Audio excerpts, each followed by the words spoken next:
A young man once believed that power came from being liked. He smiled at everyone, agreed with everyone, helped everyone. He was exhausted, broke, and invisible. Then he met an old man who lived in a fortress on a hill, a man who never smiled unless it served him, who never helped unless it advanced him, who was feared rather than loved. The young man asked how he had built his kingdom. The old man answered, "Power is not a gift. It is a blueprint. You do not wait for it. You construct it, beam by beam, brick by brick. The weak hope for power. The strong build it." Most people build their lives on visible structures: social approval, professional titles, material possessions. These are not foundations. They are decorations. The prince builds his power on invisible ground: his network of informants, his mastery of human weakness, his ability to disappear and reappear at will. No one sees his foundation, so no one can target it. While others are toppling each other's visible towers, his invisible base remains unshaken. The unseen foundation is the only foundation that cannot be bombed. The young man had spent years doing favors, expecting gratitude and reciprocity. He received neither. The old man explained, "Favors are not leverage unless the other person knows you can call them in and fears that you will. The prince never performs a favor without silently noting the debt. He does not remind, does not threaten.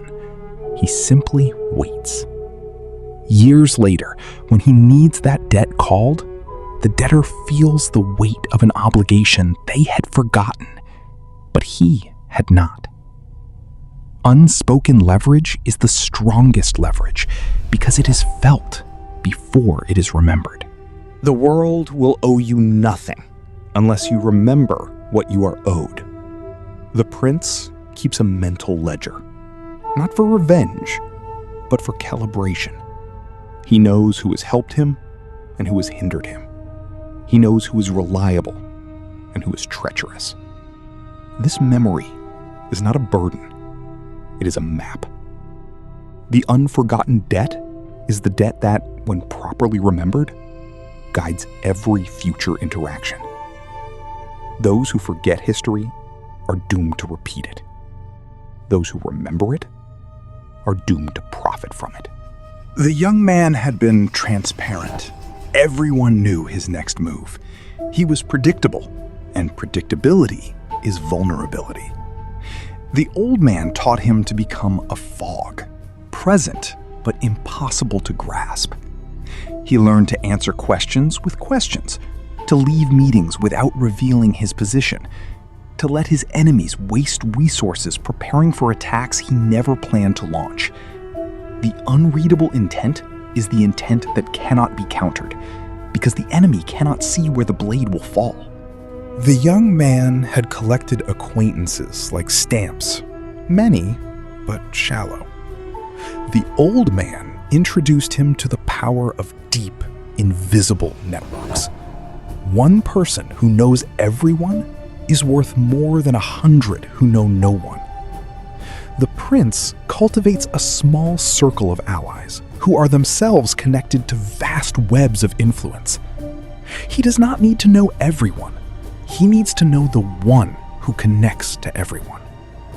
The unseen network is the network that moves information and resources without appearing to exist. The young man had thought that power was a destination, a place you arrive and then rest. The old man laughed. Power is not a building you finish. It is a living structure that must be constantly maintained, renovated, expanded. The moment you stop building, decay begins. The prince never rests on his power. He is always adding a new tower, digging a new moat, forging a new alliance. The unfinished blueprint is the blueprint that cannot be outgrown, because it grows with its architect. The young man had always rushed to speak, to act, to respond. He learned that patience is not passivity. It is the art of waiting for the moment when the opponent has exhausted themselves. The prince waits. He does not strike when he is angry. He strikes when the enemy is tired. He does not negotiate when he is desperate. He negotiates when the other side has nowhere else to turn. The unforced timing is the timing that turns every encounter into an ambush, because the enemy never knows when the attack will come, only that it will come at the worst possible moment for them. The young man took these lessons and began to build. He stopped smiling at those who did not deserve his warmth. He stopped helping those who never repaid. He stopped revealing his next move, his true thoughts, his real plans. At first, people called him cold, calculating, changed. He did not defend himself. He simply watched as the social circles that had once drained him began to treat him with a new respect. Not love, but something more useful. Caution. He had learned that power is not about being liked. It is about being too costly to cross. The young man had once shared credit freely, believing it would buy loyalty. It bought only expectation. The prince never shares victory. His successes are his alone. He may reward his followers, but he does not pretend they were partners. They are instruments, and instruments do not share the composer's glory. The unshared victory is the victory that cannot be diluted by competing claims, and the man who claims his victories fully is never diminished by the gratitude he does not owe. Enemies will test you. Rivals will provoke you. The weak respond immediately, defending their honor, explaining their actions, fighting every battle presented to them. The prince chooses his battles. Most challenges go unanswered. He lets the provocateur's words hang in the air, wither, die.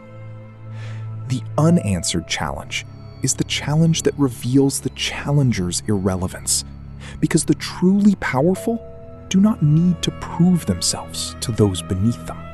The prince does not forgive those who have crossed him. He does not forget, does not reconcile, does not pretend that the past is past.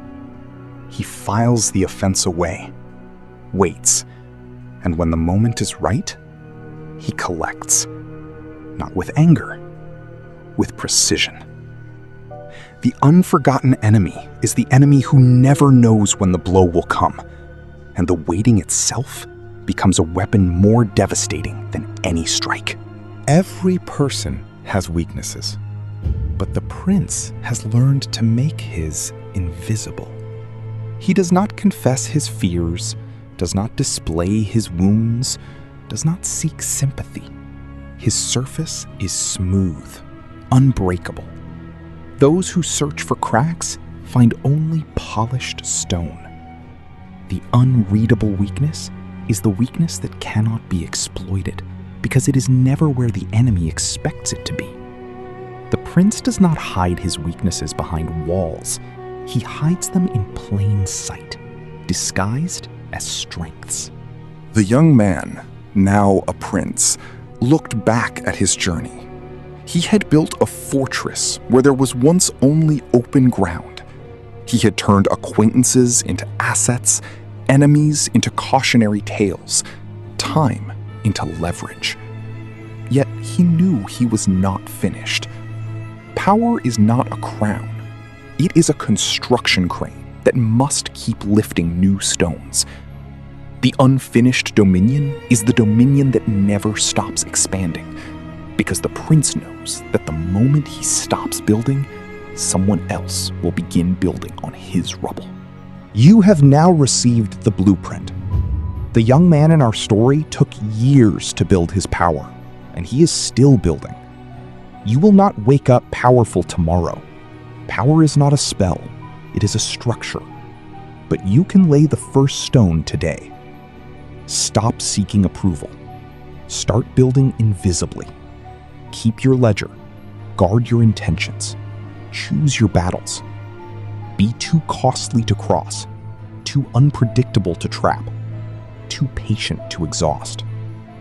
The world does not give power to the deserving. It yields to the strategic.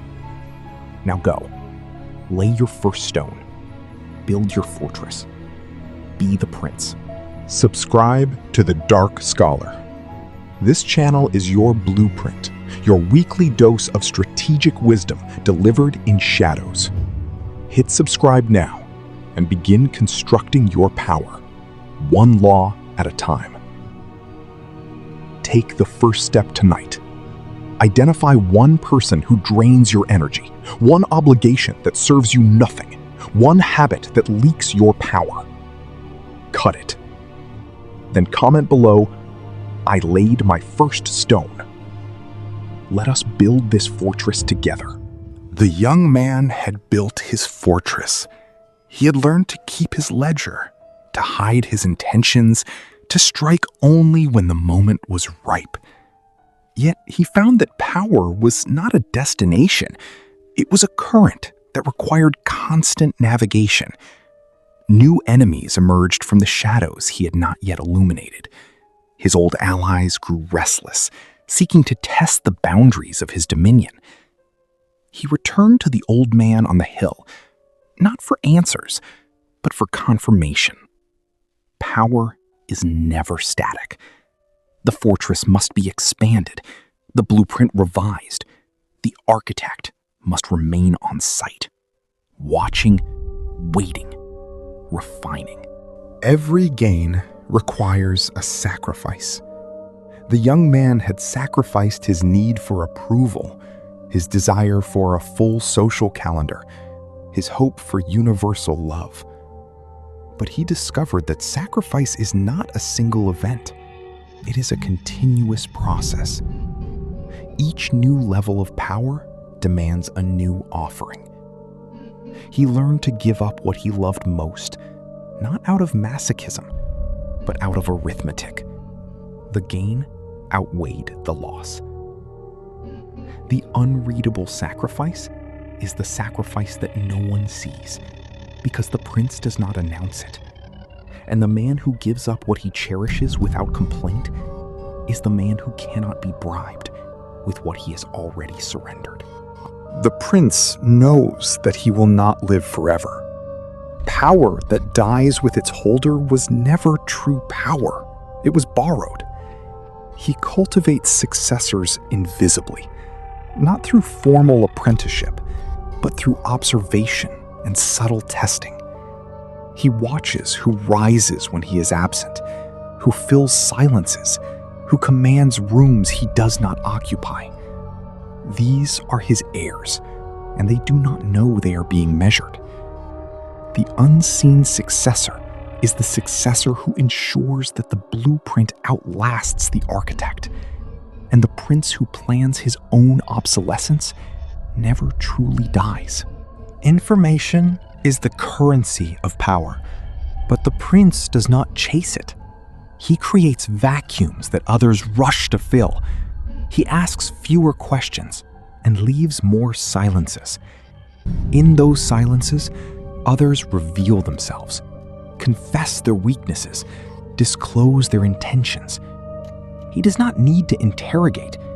He simply waits, and the information flows to him like water seeking a drain.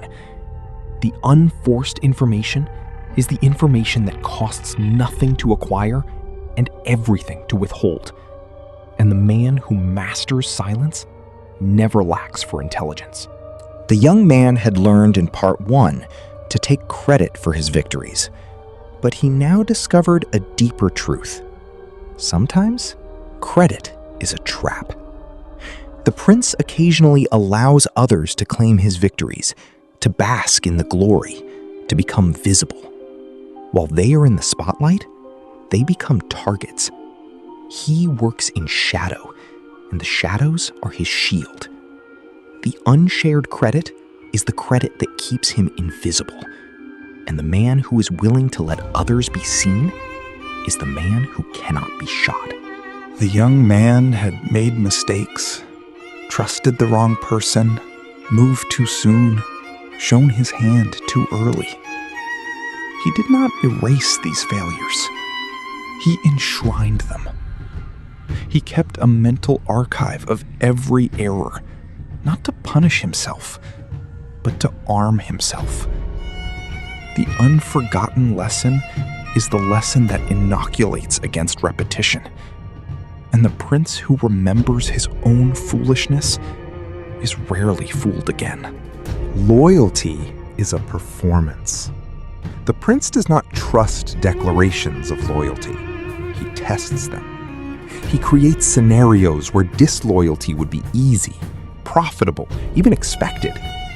Those who remain loyal have proven themselves. Those who defect have removed themselves from his circle without the cost of a later betrayal. The unreadable loyalty is the loyalty that has been tested. And the prince who tests loyalty before it matters never suffers from a knife he did not see coming. Resentment is a poison that the resenter drinks, hoping the other will die. The prince does not resent those who have wronged him. Resentment would chain him to them. Instead, he acts, not from emotion, but from calculation. He does not need to hate his enemies to destroy them. He simply needs to see that their destruction serves his purpose. The unfelt resentment is the resentment that cannot cloud judgment. And the man who acts without hatred is the man who never makes a strategic error. The young man had built a fortress, but he learned that a fortress is also a prison if it becomes too comfortable.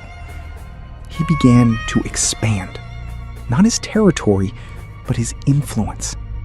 He planted seeds in other domains, other industries, other social circles. He did not need to control everything. He needed to be needed everywhere. The unfinished expansion is the expansion that never stops. And the prince who plants seeds in many fields never starves when one harvest fails. The prince rarely acts directly. He moves through proxies, agents, allies who do not know they are acting on his behalf. His hand is invisible. His will is diffused. His responsibility is deniable. When something goes wrong, the blame falls on the visible actors.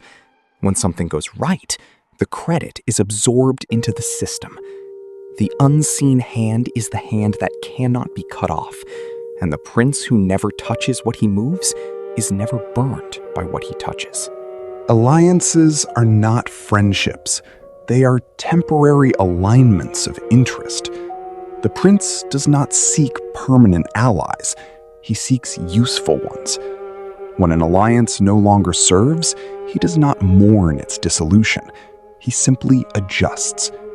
He never depends on any single ally, because dependence is vulnerability. The unforced alliance is the alliance that can be dissolved without cost, and the prince who never leans on others never falls when they step away. The young man, now a seasoned prince, looked back at the blueprint. He had learned to build, to guard, to expand. He had learned to sacrifice without complaint, to test loyalty before it mattered, to act without hatred. He had learned that power is not a possession, it is a process. He had become the architect of his own dominion, and the blueprint was now etched into his bones. He no longer needed the old man's advice. He had become the old man, and he knew that somewhere a young man was watching him, hoping to learn the same lessons. He smiled, but only slightly. The blueprint would continue. You will never master power completely. New enemies will arise, new tools will be invented, new vulnerabilities will emerge. The prince does not despair at this. He welcomes it. Mastery without challenge is stagnation. The unfinished mastery is the mastery that keeps him sharp, keeps him hungry, keeps him alive. The man who thinks he is finished learning has already begun to die. The young man in our story took decades to build his dominion, and even now, he is still building. You will not wake up powerful tomorrow. Power is not a spell, it is a structure. But you have the blueprint. You know the foundation is invisible, the depths are unforgotten, the timing is unforced. You know to test loyalty, to hide your hand, to expand without rest. Now go. Add a new stone to your fortress tonight, then another tomorrow, and another the day after. Build not until you are finished. Build because building is what power does. Be the prince. Take one action today. Identify a relationship in which you have given more than you have received. This week, do not initiate contact. Let the silence reveal whether that relationship is an asset or a drain. Comment below, I began my blueprint today. Let us build together. The prince had built his fortress. He had expanded it, tested his allies, hidden his hand. His dominion was vast, his enemies were scattered. His influence was felt in chambers where his name was never spoken.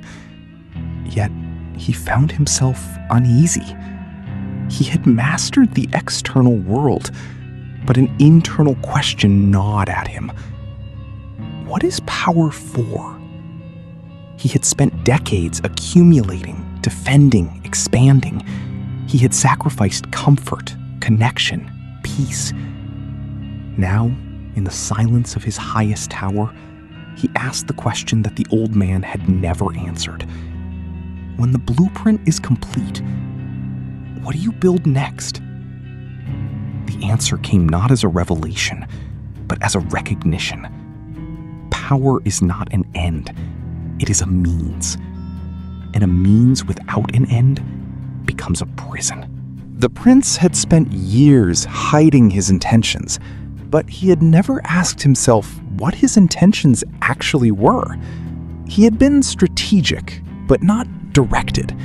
He learned to ask a new question. What do I actually want? Not what would impress others, not what would defeat enemies, not what would secure his legacy, but what would make the long climb worthwhile.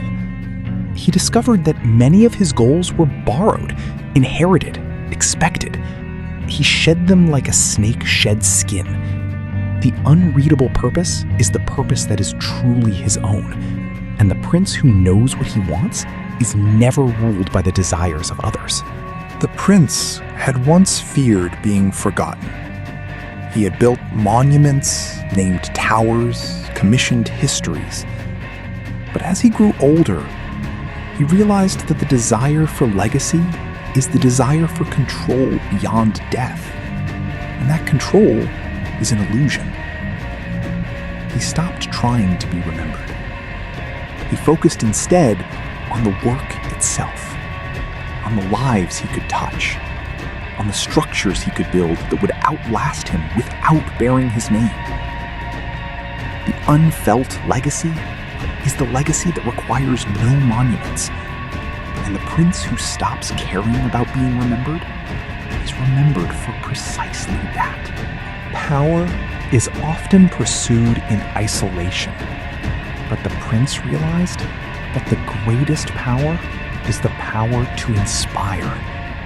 He began to share his vision, not with everyone, but with a chosen few who could carry it further than he could alone. He did not demand loyalty. He offered a future worth building. Those who followed did so not because they were bound, but because they believed.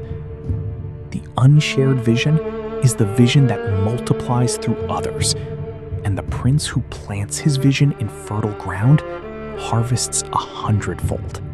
The prince had fought every battle, defended every inch of his dominion. He learned that sometimes surrender is the highest form of strategy. To yield ground is not to lose it. It is to choose where the next battle will be fought. He surrendered relationships that no longer served, surrendered ambitions that no longer inspired, surrendered identities that no longer fit. The unforced surrender is the surrender that creates space for new growth. And the prince who knows when to lay down his sword picks it up again when it matters most. The prince had built his fortress, but he realized that the fortress was also a cage. He had protected himself so well that he could no longer be touched, but neither could he feel. He began to dismantle the walls that no longer served him, not recklessly, but deliberately. He let certain vulnerabilities remain, not as weaknesses, but as windows. He discovered that true power is not invulnerability. It is the ability to choose when to be vulnerable and when to be stone. The unfinished freedom is the freedom that never endangers the core. And the prince who opens a single window does not freeze, he breathes. The prince faced his mortality not with fear, but with curiosity. He had spent his life mastering the external. Now he turned inward.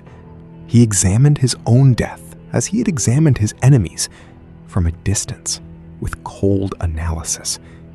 He asked, "What would I regret if I died tomorrow?" The answer surprised him. Not failure, not loss, but the things he had never tried because he was too busy being strategic. The unreadable death is the death that reminds the prince that power is not life, and the man who remembers his mortality is never paralyzed by the fear of losing what he cannot keep. The prince had learned to be feared, but he had forgotten to be human. He returned to the old man's hill, not for advice, but to sit in silence. The old man was gone, his bones long since returned to the earth. The prince sat where the old man had sat. For the first time in decades, he wept. Not from sadness, but from release. He had spent so long building that he had forgotten why. Humility is not weakness. It is the recognition that power is borrowed, that all fortresses crumble, that the only lasting structure is the one built in the lives of others. The unforgotten humility is the humility that keeps the prince from becoming the tyrant he once swore to never become. The prince looked at his life's work, the fortress, the network, the influence. He saw not a finished product, but a living document. The blueprint was never meant to be completed. It was meant to be revised, erased, redrawn. He took a charcoal stick and added a new wing to the blueprint. Not a tower, not a wall, but a garden. A place for rest, for reflection, for the peace he had postponed for decades. The unfinished blueprint is the blueprint that allows for the unexpected. And the prince who never stops drawing never stops becoming. The prince is now old. His hair is gray, his hands are steady, his eyes are clear. He no longer builds towers, he plants trees. He no longer collects debts, he forgives them where forgiveness costs nothing. He no longer seeks new enemies, he outlives the old ones. But he is not finished. The blueprint sits on his desk, and tonight he will add a new line. not because he needs to, but because drawing is who he is. The unfinished end is the end that never arrives, and the prince who knows he will die unfinished dies free. Happiness, the prince realized, is not a trophy to be displayed. It is a private garden, invisible to the world. He stopped seeking validation for his joy. He stopped explaining his contentment. He simply lived it, quietly, without witnesses. The unshared happiness is the happiness that cannot be stolen. And the prince who does not advertise his peace is never disturbed by those who would envy it. The young man in our story is now the old man on the hill, watching the next generation climb toward him. He will not give them answers. He will give them questions. He will not hand them a blueprint. He will hand them a blank page. Because the only blueprint that matters is the one they draw themselves. You have learned to build, to expand, to test, to hide, to strike, to wait. Now, learn to rest. Learn to surrender. Learn to plant gardens. When you've done all that, start over. Because power is not a destination. It is a process that ends only when you do. Build your fortress. Guard your walls. Subscribe to The Dark Scholar. The blueprint is never finished. Every week, we add a new line. Hit subscribe now and continue building with us. Tonight, light a candle. Take out a blank page. Draw one line.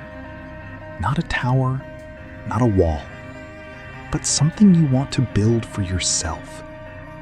Not for power, but for peace. Comment below. I drew my first line. Let us build not just fortresses, but gardens.